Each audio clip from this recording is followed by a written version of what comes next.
رمضان شریف کے مہینے میں افطار کے وقت گھر میں ایک ماں اور ایک بیٹی تھی۔ ماں نے بیٹی سے کہا کہ آج گھر میں مہمان آنے والے ہیں، افطاری تیار کرنی ہے، اس لیے تم بھی میری مدد کرو اور کام میں لگو اور افطاری تیار کرو۔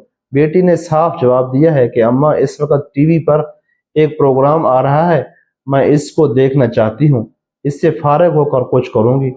کیونکہ وقت کم تھا اس لیے ماں نے کہا کہ تم اس کو چھوڑ دو، پہلے کام کرو، مگر بیٹی نے ماں کی بات نہیں سنی اور پھر اس خیال سے اوپر کی منزل میں ٹی وی لے کر چلی گئی کہ میں یہاں نیچے بیٹھی رہوں تو ماں بار بار مجھے منع کرے گی اور کام کے لیے بلائے گی۔ چنانچہ اوپر کمرے میں اندر جا کر اندر سے کنڈی لگائی اور پروگرام دیکھنے مشغول ہو گئی۔ نیچے ماں بیچاری آواز دیتی رہی لیکن کسی نے اس کو کچھ نہیں سنا، لیکن اس نے کچھ پرواہ نہیں کی۔